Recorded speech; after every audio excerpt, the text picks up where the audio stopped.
Doctor Sadanand More.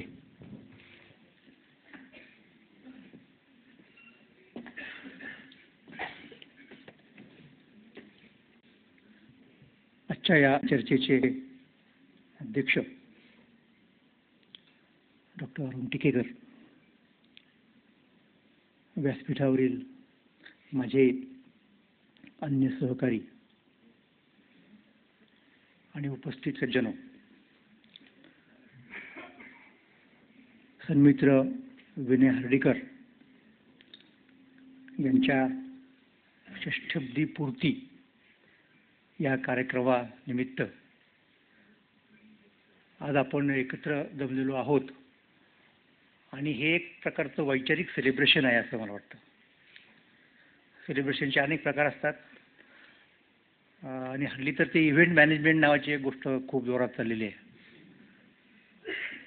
पण त्याच्यामध्ये जर काही वैचारिक नसेल तर वर्तमानपत्रात बातमी येते आणि लोक नंतर तो इव्हेंटसुद्धा विसरतात, म्हणजे कितीही चांगला मॅनेज केला असला तरी.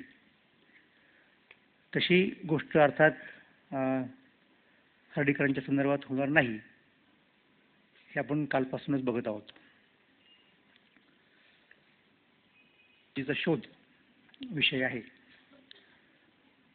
त्या संदर्भात आपण चर्चा करत आहोत. अतिशय गुंतागुंतीचा व्यापक वगैरे विषय आहे, मी मुद्दाम वेगळं सांगायची आवश्यकता नाही करत आहोत. अतिशय गुंतागुंतीचा व्यापक वगैरे विषय आहे, मी मुद्दाम वेगळं सांगायची आवश्यकता नाही. अतिशय गुंतागुंतीचा व्यापक वगैरे विषय आहे, मी मुद्दाम वेगळं सांगायची आवश्यकता नाही. बहुचर्चित असतोच तो. पण आता श्रीयुत भानू काळे यांनी जो मुद्दा अधोरेखित केला तिथपासून सुरुवात करायला हरकत नाही.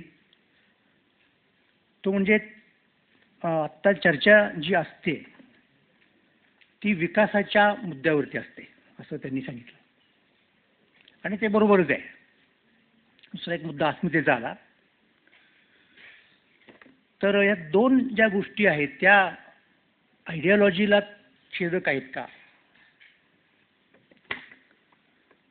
तर त्यातली एक गंमत अशी आहे की हा जोपर्यंत विकासाच्या मुद्द्याचा प्रश्न आहे तोपर्यंत आपणाला मी हर्डीकरांचा संदर्भ देऊन सांगेन की ज्या काळामध्ये काँग्रेसच्या सरकारचं पतन झालं आणि जनता पक्षाचं राज्य स्थापन झालं, त्या काळात भारतातलं राजकारण हे जयप्रकाश नारायण यांच्या भोवती केंद्रित झालेलं होतं.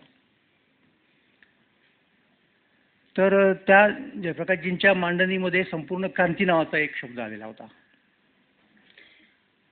आणि ही संपूर्ण क्रांती नेमकी काय आहे याच्यामधली, या शब्दप्रयोगामधली एक धूसरता खुद्द हर्डीकरांनाही जाणवली. कारण त्याच्यामागची आयडिओलॉजी नेमकी काय हा त्यांना प्रश्न पडला होता. म्हणजे आजच्या या कार्यक्रमाचं औचित्य किंवा हर्डीकरांशी त्याचा असलेला साक्षात संबंध जर सांगायचा झाला तर हर्डीकरांना स्वतःला आयडिओलॉजी या विषयामध्ये अत्यंत आस्था आहे. ही गोष्ट पहिल्यांदा मी आपल्याला सांगू इच्छितो. आणि ते त्यांना जाणवत राहिलं. ते कुठे जाणवलं की जेपींच्या त्या संपूर्ण कार्यक्रमामध्ये संपूर्ण क्रांती हा शब्द आहे, परंतु आयडिओलॉजी काही कुठे दिसत नाही, आणि त्यामुळं हे कितपत सस्टेनेबल होईल अशी त्यांना शंका आली. आणि आपल्याकडे आयडिओलॉजी हा शब्द किंवा वाद हा एक पुढचा मुद्दा आलेला आहे. हा खूप वापरला जातो नेहमी. इतका वापरला जातो की लोक आपापल्या एका स्कूलची चर्चा करत असतात आणि त्याला इतके घट्ट धरून बसतात. तत्वज्ञानाच्या क्षेत्रामध्ये वेदांताचे वेगवेगळे स्कूल्स आहेत, त्यांना आपण वादच म्हणतो. मग युरोपमधनं आलेल्या विचारांच्या संदर्भात वाद हा शब्द आपण वापरायला सुरुवात केली, आणि आपल्याला कल्पना आहे 1930-40च्या दशकामध्ये वाद विवेचन माला नावाची एक गोष्ट मला वाटतं योगो जोशींनी काढली होती. मग त्यात गांधीवाद, आणखीन फाशीवाद वगैरे वगैरे या सगळ्या वादांचं साम्यवाद अर्थात समाजवाद विवेचन झालं. तर वाद हा शब्द आपण पुष्कळ वेळेला, म्हणजे इझम हा शब्द आपण आयडिओलॉजीच्या संदर्भात सुद्धा वापरतो. पण त्याच्यातली एक गोष्ट मला सांगायची आहे की ती म्हणजे प्रत्येक आयडिओलॉजी ही जरी इझम असली तरी प्रत्येक वाद हा आयडिओलॉजी नसतो. आयडियालॉजीची संकल्पना ही एक व्यापक संकल्पना आहे आणि त्यामुळे ती वादामध्ये व्यापक म्हणजे वेगळ्या अर्थाने म्हणतो मी. कुठल्याही एका विचारसरणीला आपण वाद म्हणू शकतो म्हणताना सोय म्हणून, परंतु प्रत्यक्षात आयडियोलॉजीची कन्व्हर्टेशन्स वेगळी आहेत. तर तो जो त्या दृष्टिकोनातून आपण व्यक्तींची नावं घेतो कधी कधी. मग आपण असं म्हणू शकतो की लोहियावाद उदाहरणार्थ. पण लोहियावाद म्हणायला थोडीफार एक जागा निश्चितपणे असते. तसं जयप्रकाशांच्या याच्यामध्ये खुद्द हार्डीकरांना दिसेना आणि म्हणून त्यांनी तो विषय माजगावकरांकडे काढला, माजगावकरांकडे. आणि माजगावकर म्हणाले की काही ठीक आहे, बरोबर दिसतंय, परंतु आज तरी आयडियोलॉजीच्या बाबतीत काही कोणी फारसं सिरियस दिसत नाही, कारण आत्ता इथून पुढे विकासाचा मुद्दा कळीचा होत आहे. आणि ती गोष्ट कदाचित हार्डीकरांना आजही थोडीशी, कारण पुढे काय झालं आपण पाहिलं, त्या संपूर्ण कारण त्याच्या मागे काही आयडियोलॉजी वगैरे नसल्यामुळं इतर पक्षांच्या सारखे ते लोक संधी साधू बनले जे आले होते ते, आणि त्यांनी स्वतःच कसं पतन घडवून आणलं ते आपण नंतर पाहिलं. त्या चर्चेत आपल्याला इथे जायची गरज नाही. तर हा विकासाचा एक मुद्दा आला. आणि दुसरा जो मुद्दा आहे जो आयडियोलॉजीला छेद देणारा, आणि दुसरा आत्ता परत एकदा मी काळ्यांच्या मांडणीकडे आपलं लक्ष वेधू इच्छितो की त्यांनी हॅटिंग्टनचा संदर्भ दिला. तर हॅटिंग्टनसुद्धा आयडियोलॉजी संपली असं मानणाऱ्यांच्यापैकीच आहेत. पण त्यांचं म्हणणं असं आहे की इथून पुढचा जो संघर्ष आहे तो म्हणजे आयडियोलॉजी संपली म्हणजे संघर्ष संपला असं नाही. संघर्ष होणार, पण तो संघर्ष सिव्हिलायझेशनमधला असेल असं हॅटिंग्टननी म्हटलं. पण मग त्या सिव्हिलायझेशनला सुद्धा काही वैचारिक अधिष्ठान नाही का, असा जर प्रश्न एखाद्याने विचारला तर ते असं नाही म्हणणार नाही म्हणून. ते म्हणतील आहेच, किंबहुना मग त्याच्यात त्या सगळ्या गुंतागुंतीच्या गोष्टी आल्या. पण या दोन गोष्टी तरी, आणि सिव्हिलायझेशनचा प्रश्न हा मुख्यत्वे मग अस्मितेचा प्रश्न आहे. म्हणून विकास आणि अस्मिता ह्या दोन गोष्टी आयडियोलॉजीला आजच्या काळात तुम्हाला छेद देणाऱ्या दिसतात. आणि असं असताना सुद्धा मग आयडियोलॉजीची गरज काय आणि पुढची आयडियोलॉजी काय असू शकेल, असे प्रश्न मला असं वाटतं की उपस्थित झालेले आहेत आणि त्याची चर्चा करणं आपणाला अपेक्षित आहे. आता नेमकी सुरुवात खरं म्हटलं तर कुठनं करायची हा एक प्रश्न आहे. ती कदाचित मार्क्सपासून करता येईल, कारण आयडियोलॉजीची जी चर्चा झाली गेल्या शतकभर ती चालू आहे, किंवा जास्त म्हटलं तरी चालेल, त्या सगळ्या चर्चेच्या केंद्रस्थानी मार्क्सचाच विचार आहे. आणि त्यातली गंमत अशी आहे की मार्क्स हा तर मुळात आयडियोलॉजी मांडतच नव्हता. म्हणजे त्याचं आयडियोलॉजीचं इंटरप्रिटेशन आणखी वेगळं आहे, त्याचाही आपल्याला थोडा विचार करावा लागेल. पण मार्क्सचा विचार हा आयडियोलॉजीच्या कुठल्याही चर्चेच्या केंद्रस्थानी येतो हे पहिल्यांदा आपल्याला नमूद करायला पाहिजे. आता आपण समजा अशी सुरुवात करायची झाली की मार्क्सनं त्या आयडियोलॉजी चर्चेला एक वेगळं वळण दिलं. कसं वळण दिलं की मार्क्सच्या पूर्वी जी चर्चा होती की यातल्या एका याचा उल्लेख टीकेकरांनी केला की ती कशी डेव्हलप झाली आयडियोलॉजी मुळात, तर कॉन्डरसेट नावाचा फ्रेंच विचारवंत होता. त्याच्यानंतर ट्रॅसी हा सुद्धा फ्रेंचच विचारवंत आहे. आणि त्यांनी ती चर्चा आयडियोलॉजी एक त्यांनी सायन्स म्हणून मानलं. म्हणजे मार्क्स का तुटून पडला आयडियोलॉजीवरती, कारण त्याला ते सायन्स हे मान्य नव्हतं. पण यांनी जे सायन्स मानलं ते परत एम्पिरिकल म्हणजे अनुभववादी विचारवंत होते. आणि विशेषतः ट्रॅसी हा जॉन लॉकला हे करत होता. आणि लॉकने हे सांगितलं की ज्याला आपण आयडिया म्हणतो ती आयडिया अशी काही वर्ण पडत नाही किंवा डोक्यात आपोआप उत्पन्न होत नाही, ती अशी इनेट नसते, अनुभवपूर्व ए प्रायरी नसते. तर त्या प्रत्येक आयडियाच्या मागे काहीतरी तुम्हाला अनुभवाशी सेन्सेशन असलं पाहिजे, हा त्याच्यातला मुद्दा आला. आणि जर ते नसेल तर ती आयडिया काही कामाची नाही, ती कदाचित कल्पनारम्य सुद्धा असू शकते नुसती. पण हे पाहिल्यानंतर विशेषतः ट्रॅसीनं तो उद्योग सुरू केला की ज्या कल्पना आहेत आपल्या अस्तित्वामध्ये, आयडियाज आहेत, त्यांचं विश्लेषण करून त्यांची अनुभवातली काही सेन्सेशनमधली मुळं आहेत का, जर असतील तरच त्या म्हणजे एक प्रकारे पॉझिटिव्हिस्ट पद्धतीची विचारसरणी झाली. आणि म्हणून आयडियाचं शास्त्र म्हणजे त्यांच्या डोक्यामध्ये हे एक शास्त्र आहे. शास्त्र म्हणजे विज्ञान या अर्थाने शब्द वापरतो मी, अशा प्रकारचं झालं पाहिजे. म्हणून ट्रॅसीनी जेव्हा आयडियोलॉजीची कल्पना मांडली आणि त्या प्रकारची एक इन्स्टिट्यूट असली पाहिजे आणि त्यांनी ती निर्माण झाली की बदलण्यासाठी, कारण शेवटी त्या कल्पनांच्या मुळाशी विशेष करून सामाजिक, विशेष करून राजकीय आणि आर्थिक गोष्टी असल्या पाहिजेत. तर हे त्यांना आधी आयडिओलॉजीमधनं अभिप्रेत होतं आणि त्याप्रमाणे एक रिफॉर्म करायला पाहिजे सर्वंकष आणि त्या रिफॉर्मची सुरुवात शाळेपासून केली पाहिजे असं हा ट्रॅसी म्हणायला लागला. ही साधारणपणे 18व्या शतकाच्या अखेरची गोष्ट आहे आणि फ्रान्समधल्या त्या लोकांना एक मोठा हे मिळाला प्रतिसाद मिळाला त्या काळामध्ये.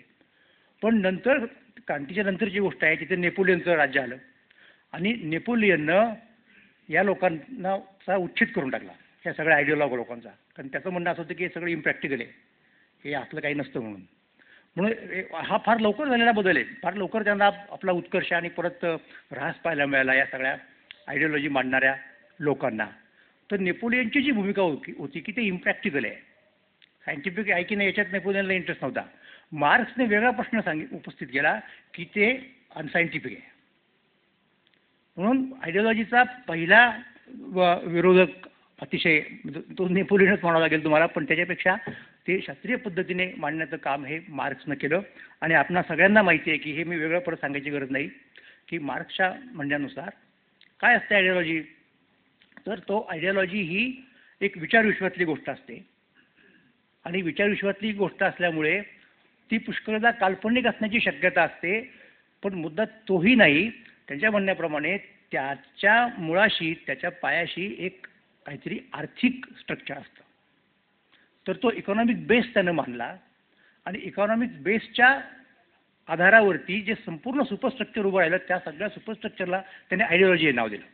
आता आपण जेव्हा आयडिओलॉजी शब्द वापरतो आपल्या डिस्कोर्समध्ये तेव्हा आपल्याला मार्क्सचा हा संकुचित अर्थ अपेक्षित आणि अभिप्रेत नसतो. किंबहुना आपण मार्क्सवाद ही सुद्धा एक आयडिओलॉजीच आहे असं म्हणून मार्क्सलाही त्याच्या डोक्यावरती उभं करत असतो.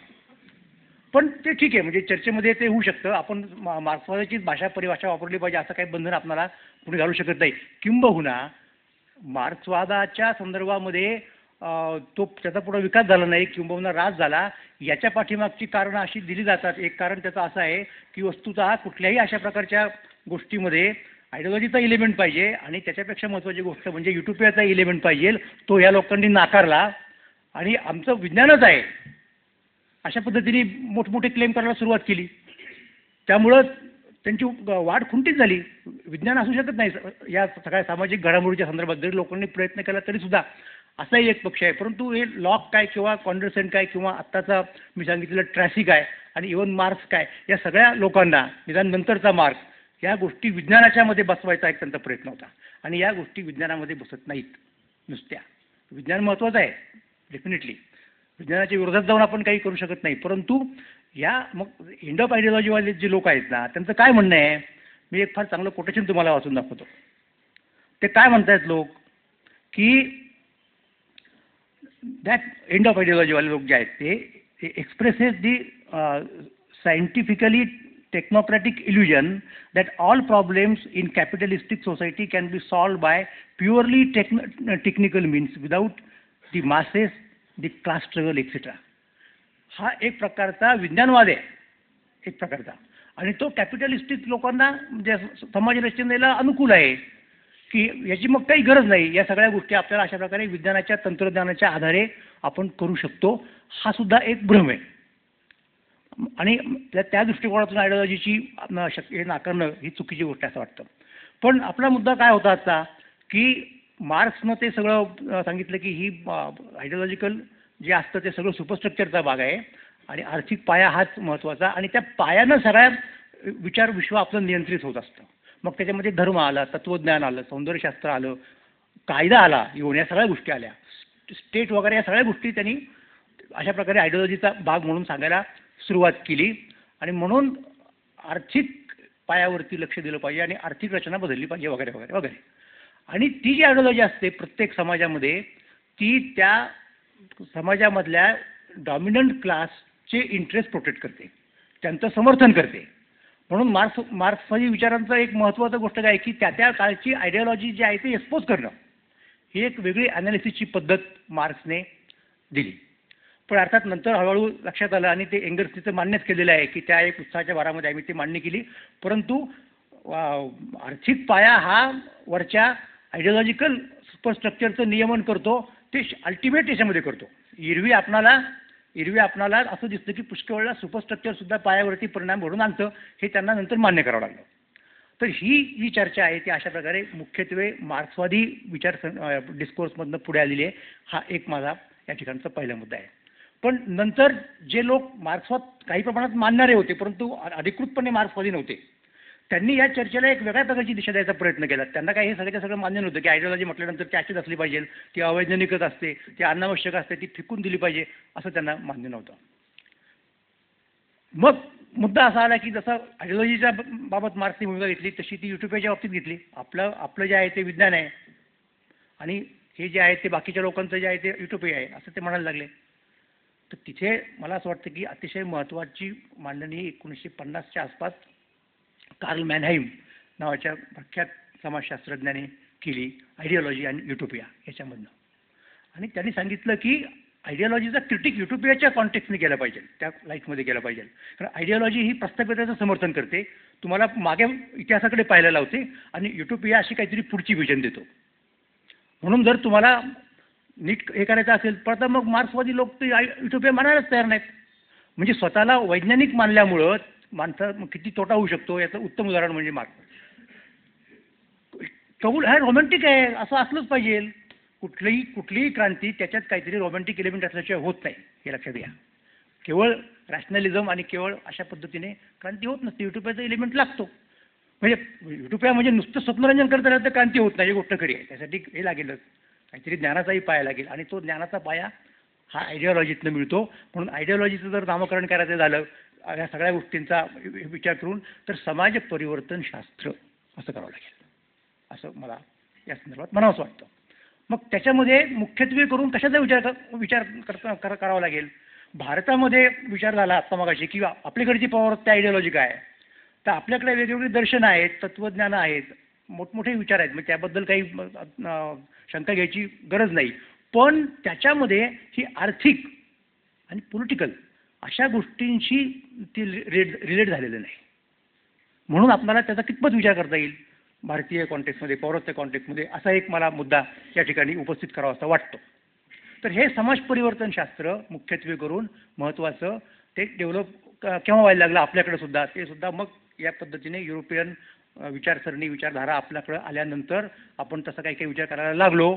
आणि मग आत्ताच्या काळामध्ये आपण पाहिलं की वेगवेगळे वाद विकसित झाले आपल्यामध्ये. मग गांधीवाद हा एक महत्त्वाचा मानावा लागेल. त्याला आयडिओलॉजी माना किंवा न माना, आपण ती सगळ्या गोष्टींची चर्चा इथे करता येणार नाही, तो स्वतंत्र चर्चेचा विषय होईल. पण आता काय दिसतंय आपल्याला की आपल्याकडे 1920च्या नंतर कम्युनिझम पण आला. म्हणजे खऱ्या अर्थाने ज्याला आपण एक आयडिओलॉजी मार्क्सच्या परिभाषेत नव्हे आली. आणि मग तिथून पुढे आपल्याकडे अशा प्रकारच्या चर्चा व्हायला लागल्या. आता या चर्चा होताना अलीकडच्या काळामध्ये मी असं म्हणेन की एक फार महत्त्वाची गोष्ट केली. मग आपल्याकडे जे एवढे धर्म आहेत, एवढे दर्शन आहेत, त्यांचा आयडिओलॉजीशी संबंध नाही का?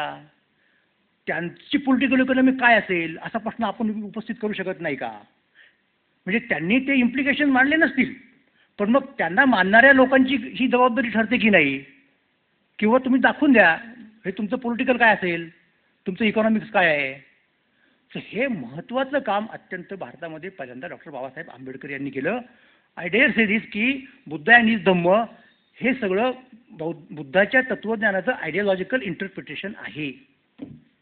कारण दोन पोल्स जे होते हे हार्डेकरही सांगतात, ही जी चर्चा सगळी चालती ती एका बाजूला कॅपिटलिझम आणि दुसऱ्या बाजूला मार्क्सिझम अशी चालती. ते एकमेकांच्या विरोधामध्ये ठाकल्यासारखं आहे दिसतंय. तर बाबासाहेबांच्या ही गोष्ट लक्षात आली की मार्क्सवादामध्येही काही महत्त्वाच्या गोष्टी आहेत ज्या आपण घेतल्या पाहिजे या काळामध्ये. आणि म्हणजे उदाहरणार्थ समाजवाद ही गोष्ट तिथंच मिळते तुम्हाला, आणि उदारमतवाद लोकशाही ही कॅपिटलिझममध्ये मिळते. मग काय करायचं? तर या दोन एकमेकांना कॉन्फ्लिक्ट होणाऱ्या शक्ती आपण बौद्ध धर्मामध्ये एकत्रित आणू शकतो आणि त्याचा आर्थिक पॉलिटिकल इम्प्लिकेशन आपण काढू शकतो. हे संपूर्ण बाबासाहेबांनी बुद्ध आणि धम्ममध्ये केलं. पण त्या पद्धतीने बाबासाहेबांची आणीबाणी त्याकडे पाहिलं नाही. तो एक प्रयत्न केला आमच्या रावसाहेबांनी की मार्क्स आणि आंबेडकर यांची एक कुठेतरी जुळणी करता येईल का आयडिओलॉजीच्या लेवलवरती. त्यांना बराच रेजिस्टन्स आला. म्हणून हा जो प्रश्न आता उपस्थित झाला आपल्याकडे की पुढची आयडिओलॉजी काय असेल, कुणी प्रयत्न केलाय काय त्या संदर्भामध्ये, तो मला सांगायला एक फार आनंद वाटतो की अहो आपल्याकडेच आहेत ना लोक अशा पद्धतीने प्रयत्न करणारे. त्याच्यामध्ये रावसाहेब आहेत. आणि हे जे आहे मार्क्स, फुले, आंबेडकर, माफुआ, हे तत्त्वज्ञान मांडणारे शरद पाटील जे आहेत, आमचे मित्र कॉम्रेड शरद पाटील, ते त्या मांडणीचं श्रेय हे रावसाहेबांना देतात. तर रावसाहेबांना ते ओन करायचं की डिसोन करायचा हा त्यांचा प्रश्न आहे, ते सांगतील. पण ते श्रेय त्यांनी रावसाहेबांना दिलेलं आहे. मग आता इथे मुद्दा आला की आपल्या भारतामध्ये, मला बाकीच्या प्रांतात काय माहीत नाही, परंतु आय मस्ट से दिस की स्वतंत्र आयडिओलॉजी मांडणारी माणसं आपल्याकडे आहेत. त्याच्यामध्ये मी आता कॉम्रेड शरद पाटील यांचं नाव घेतलं. त्यांनी ही जी विचारसरणी आहे सुरुवात तिथनं झाली. आता होतं काय त्याच्यामध्ये माहिती का, की ही मंडळी जी आहेत ना डावी विचारसरणीची, त्यांना असं वाटतं की मार्क्सने क्रांतीचं भाकीत करून खूप दिवस झालेत आणि अजून काय क्रांती होत नाही, म्हणून ते भयंकर अस्वस्थ होतात.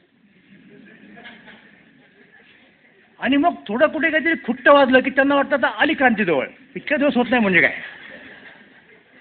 म्हणून क्रांतिकारक शक्ती नसणाऱ्या शक्तींना सुद्धा त्यांना असं वाटतं, कारण शेवटी आयडिओलॉजी जरी झाली आणि त्यानुसार समाजरचना बदलायची झाली तर त्याच्यामध्ये एक एजन्सी लागते, त्याच्याशिवाय ते होत नाही. तर मार्क्सला वाटलं की ते श्रमिक म्हणजे कामगार असले पाहिजेत, ही मार्क्सची धारणा होती. तर तिथं काय आता आपल्याला दिसत नाही, जमत नाही. मग आता काय करायचं, मग कोण कोण कुठे कुठे बघतो. तर शरद पाटलांनी ती खूप चांगली मांडणी केली. ती मांडणी त्यांची हे हर्डीकरांनी सांगितले की एक त्याच्यामध्ये गतिशीलता पाहिजे आयडिओलॉजीमध्ये, ती नको तेवढी आली. मग हे मार्क्स, फुले, आंबेडकर इथपर्यंत थांबत नाही, मग ते पुढे पुढे जायला लागले. मग ते आणखी मागे गेले, म्हटले ते वसुबंधू, नागार्जुन इकडे जा, मग त्यांच्यामध्ये निनिवेचा शोध घ्या, मग फ्रॉइड आणा. मग ते बघता बघता त्यांची आयडिओलॉजी ती इतकी म्हणजे उभी कुठे करायची हा प्रश्न निर्माण झाला. एक चांगल्या शक्यता सुद्धा आपण कशा गमावतो त्याच्यात हे एक उत्तम उदाहरण आहे. म्हणजे हा टीकेचा भाग नाही. कसं झालं मग आता त्यांना काय वाटायला लागलं माहिती का, की आता काहीतरी करायला पाहिजे, झालं पाहिजे. मग कोण त्याच्यामध्ये, मग मधल्या काळामध्ये शरद जोशींची चळवळ सुरू झाली. तर त्यांना असं वाटलं की एक चांगली शक्ती आहे क्रांतिकारी, म्हणून ते शरद जोशींच्या नादाला लागले. तर तिथे चांदवडला एक ही भरली होती त्यांनी, मला वाटतं आदिवासी वगैरे स्त्रियांची, हां. तर त्याच्यामध्ये ते शरद जोशींनी भरवली आणि शरद पाटील तिथे धुळ्याकडच्या सगळ्या आदिवासी स्त्रिया वगैरे घेऊन गेल्या. तर मी भयंकर अस्वस्थ झालो की काय चाललंय, यांनी काय होणार आहे का. म्हणून मी कॉम्रेड शरद पाटील यांना अनावृत्त पत्र दिलं. म्हणजे श्रमिक विचार नावाचं LNPचं वर्तमानपत्र तेव्हा होतं. फार लोक ते वाचत नव्हते. आता कदाचित त्याचे फाईलसुद्धा मिळतील की नाही, परंतु हे मात्र मला सांगायला पाहिजे. मी त्यांना एक स्वच्छ पत्र दिलं आणि सांगितलं की कॉम्रेड, की तुम्ही शरद जोशींच्या मेळाव्याला याला गेलात, त्या काय म्हणतात त्याला, त्याचा अर्थ असा होतो की शरद जोशींच्या जत्रेमध्ये शरद पाटलांचा एक स्टॉल होता, असा अर्थ लोक घेतील. म्हटलं याची गरज नाही, तुम्ही स्वतंत्रपणे विचार मांडतायत, ते तुमचे तसेच चालू आहेत, त्यासाठी शरद जोशींकडे जायची गरज नाही. लेट हिम थिंक इंडिपेंडेंटली, तुम्ही तुमचं वेगळं आहे. तर त्यांना अशी काय झाली, मग एकदा ते शरद जोशींच्या नादी लागले, एकदा ते आनंद यादवांच्या नादी लागले. त्यांना वाटलं ग्रामीण लोकांच्याकडून एक क्रांती करून पाहू. म्हणजे आयडिओलॉजी आहे पण एजन्सी कुठे, हा फार महत्त्वाचा आणि कळीचा मुद्दा आहे असं मला वाटतं आयडिओलॉजीच्या संदर्भामध्ये. पण तसं केलं आणि अलीकडच्या काळात काय झालं, मध्ये ते भांडारकरचं प्रकरण वगैरे झाल्यानंतर एक ब्राह्मणी इतिहासाच्या विरुद्ध एक लाट महाराष्ट्रामध्ये उमटली आणि काही लोक असे अब्राह्मणी इतिहास लिहायला लागले. याची संघटना निर्माण झाल्या, संघटनात्मक पातळीवरती इतिहास गेला आणि मग त्याच्यामधलं एक सूत्र उदाहरणार्थ किंवा कोणाकोणाचे ब्राह्मणी इतिहास आहेत त्याच्यामध्ये बाबासाहेबांचं नाव आलं. मग बाबासाहेबांचं नाटक होतं काय ते जाणता राजा नाही का शिवछत्रपतींच्यावरती, तर मग ते होऊ द्यायचं नाही अशा प्रकारे.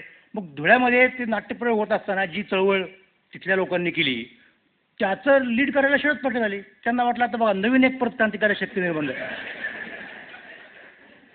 तर हे एवढे चांगले विचार मी सांगतो भारतामधला जागतिक पातळीवरती अव्वल दर्जाचा विचारवंत इंडिओलॉजिस्ट म्हणून मी शरद पाटलांची गणना करतो.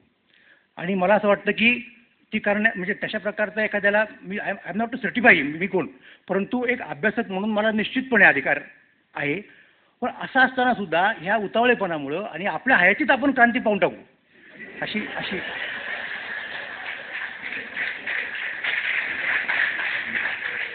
अशी एक भूमिका आल्यामुळं ती संपूर्ण मग झालं का माहिती का, त्यांची आयडिओलॉजी इतकी कॉम्प्लेक्स होत गेली की सामान्य माणसं तिकडे दुर्लक्ष, कार्यकर्त्यांना कळत नाही. तर बाकीच्यांचं काय घ्या. तर एक फार चांगली शक्यता मला असं वाटतं की वाया गेली. हे एक मला असं वाटतं की आयडिओलॉजी स्वतंत्रपणे रावसाहेब सुदैवाने वेळेवरच थांबले, ते फार पुढे गेले नाहीत. की एक आणखी एक मुद्दा मला सांगायचा आहे.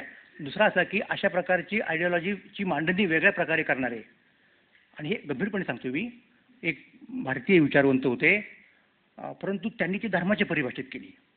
म्हणजे आता आंबेडकर बौद्ध धर्म पॉलिटिकल इकॉनॉमीच्या भाषेत मांडतात, आणि हे दुसरे ज्यांचं मी आता नाव घेऊ इच्छित आहेत ते या सगळ्या नवीन गोष्टींना धर्माचं स्वरूप देत आहेत, आणि ते म्हणजे आचार्य रजनीश. रजनीश यांची संपूर्ण नवी आयडिओलॉजी आहे, ती संपूर्ण मांडली पाहिजे कोणीतरी. मी आता त्याच्यात शिरणार नाही. आणि त्याची भीती वाटल्यामुळे अमेरिकेने त्यांना तिथून हाकलून दिलं. आणि एक तुम्हाला सांगतो, आता पावर का हे सगळं कसं पॉलिटिकल इकॉनॉमीला धरून आहे. त्यांनी 2 गोष्टी केल्या. कुणी रजनीशांनी 2 त्यांनी पुस्तकं लिहिली. त्यात ध्यानबिन काय नाही, हे लक्षात घ्या.